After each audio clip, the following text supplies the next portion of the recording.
الحمد لله وكفى وسلام على عباده الذين اصطفى أما بعد أعوذ بالله من الشيطان الرجيم بسم الله الرحمن الرحيم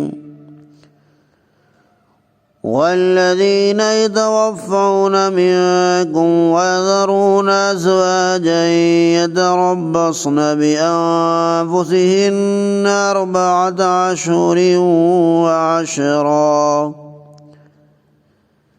فإذا بلغن أجلهن فلا جناح عليكم فيما فعلن في أنفسهن بالمعروف والله بما تعملون خبير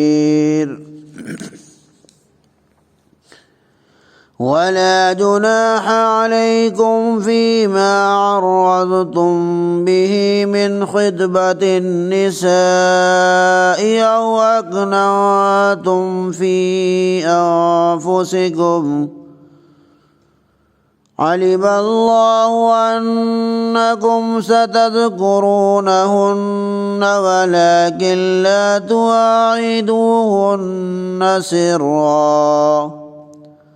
سرا إلا أن تقولوا قولا معروفا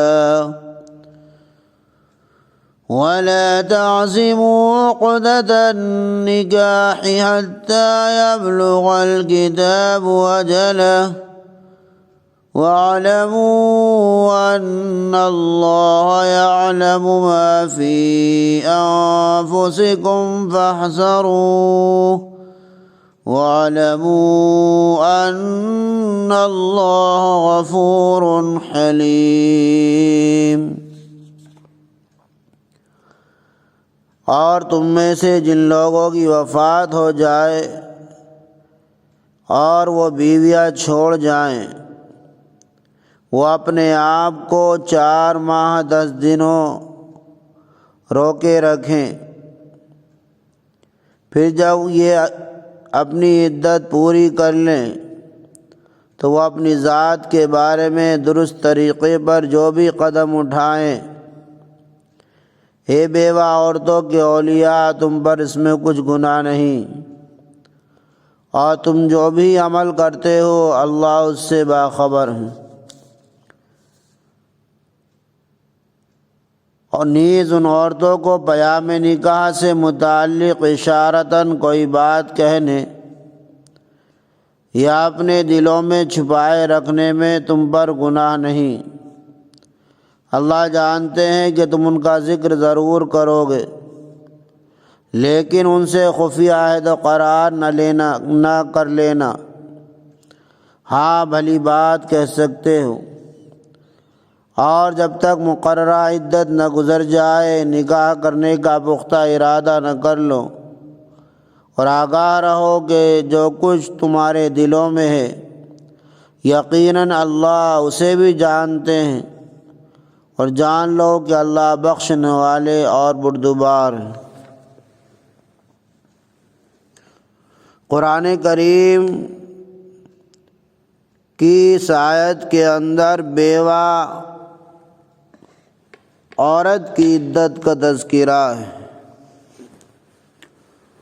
عورت کی عدت 3 طرح ہوتی ہے۔ ایک عدت طلاق،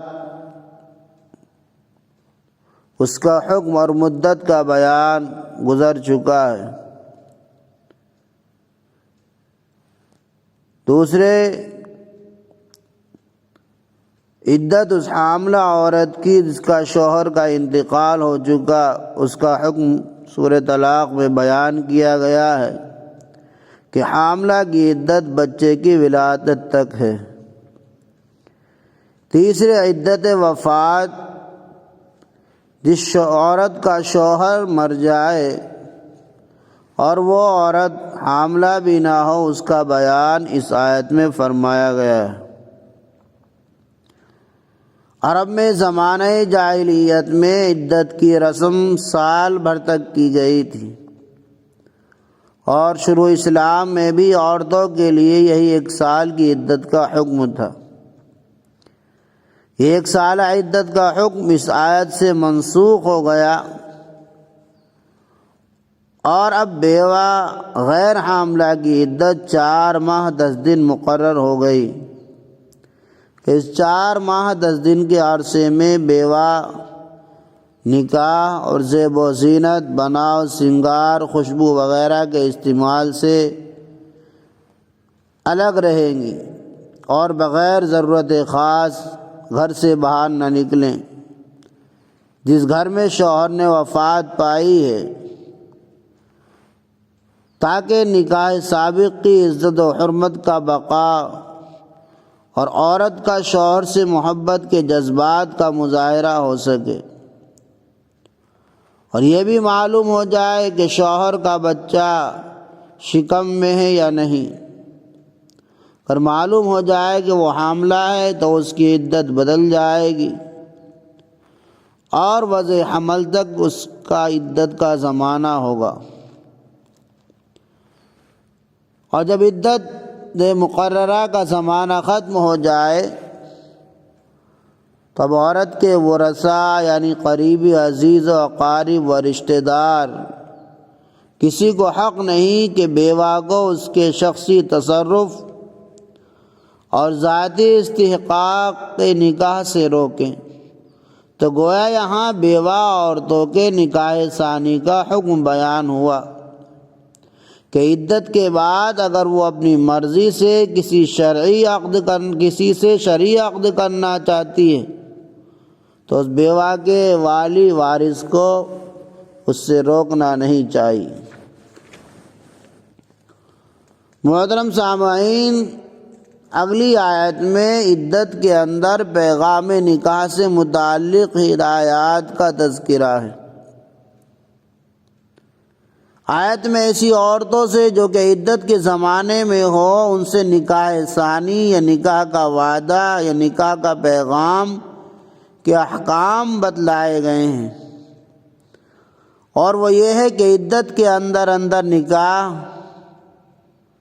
نکاح کا وعدہ اور نکاح کا صریح پیغام تو جائز نہیں، البتہ نکاح کا اشارہ اور کنایہ جائز ہے۔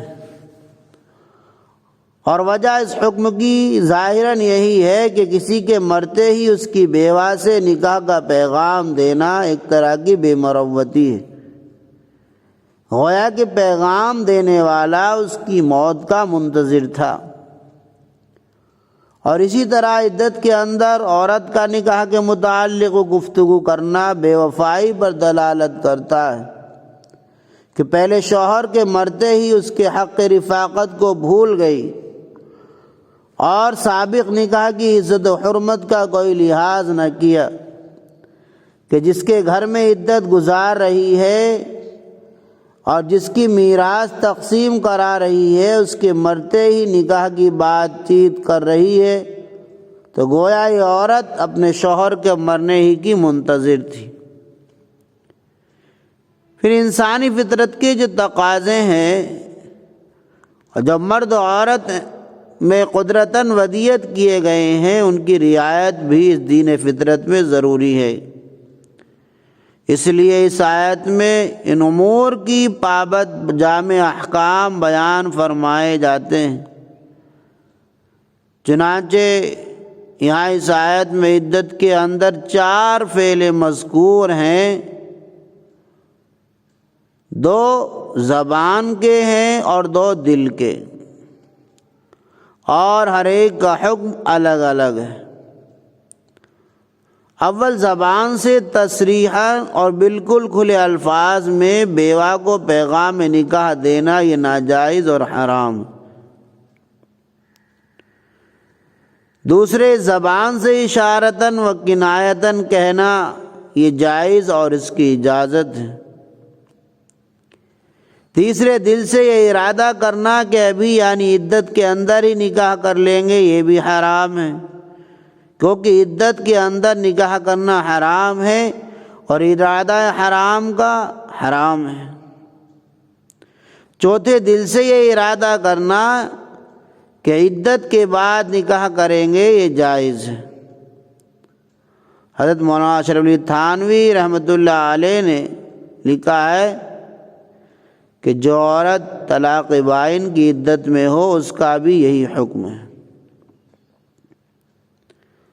آگے اللہ تبارک و تعالیٰ نے ناجائز ارادے سے بچتے رہنے کا حکم دیا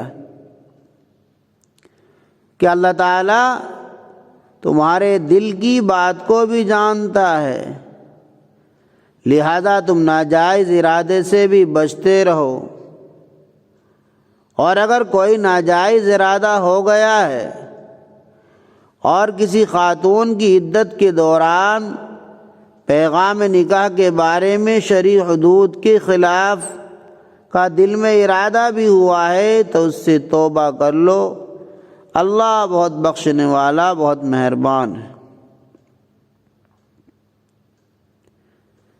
آگے فرمایا گیا ہے کہ نافرمانی سے بچنے کا نسخہ یہ ہے کہ اگر کسی کو یہ ہر وقت مستحضر رہے کہ اللہ تعالی ہمارے ہر فعل اور حرکت و سکون کے دانا و بینا ہیں اور ہماری نیتوں اور دلوں کے راز اور بھید سے بھی واقف ہیں۔ اگر اللہ تعالیٰ کے احکام کی خلاف ورزی کی تو گرفت ہوگی اور سزا ملے گی، تو کوئی نافرمانی اور بدعملی قصداً اور آمداً صادر نہ ہونے پائے۔ قرآن کریم نے بار بار اسی جذبہ احساس کو بیدار کیا ہے، اور قرآن کریم چاہتا ہے کہ مسلمان کسی حال میں بھی کسی منزل میں بھی اس امر سے غافل نہ ہو۔ چنانچہ یہاں آیت کے آخر میں فرمایا وَاعْلَمُوا أَنَّ اللَّهَ يَعْلَمُ مَا فِي أَنفُسِكُمْ فَاحْذَرُوهُ وَاعْلَمُوا أَنَّ اللَّهَ غَفُورٌ حَلِيمٌ، یعنی تم یقین رکھو کہ جو کچھ تمہارے دلوں میں مخفی ہے اللہ تعالیٰ اس سے بھی واقف ہیں، لہذا تم کو اس سے خوف کرنا چاہیے، اور عورتوں کے متعلق بدنیتی دل میں نہ رکھنی چاہیے، اور نہ ان سے بد معاملگی برتنا چاہیے، اور احکام خداوندی کی پوری فرما برداری اور پابندی کرنی چاہیے۔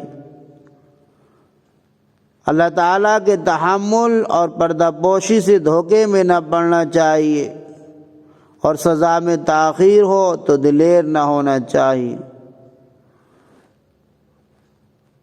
دعا کیجئے کہ اللہ تعالیٰ ہمارے دلوں میں اپنا وہ خوف اور ڈر اتار دے جو ہم کو آپ کی ہر چھوٹی بڑی نافرمانی سے روک دے۔ اللہ ہمارے ذمے جو حقوق آپ نے لازم کر دیے ہیں ان کو بجا آوری کی توفیق عطا فرما۔ یا اللہ ہماری عورتوں اور بچوں کو بھی اپنی اطاعت و فرما برداری کا جذبہ صادق عطا فرما، اور ان کو شریعت اسلامیہ کی پوری پابندی کرنے کی توفیق عطا فرما۔ آمین۔ وآخر دعوانا ان الحمد للہ رب العالمین۔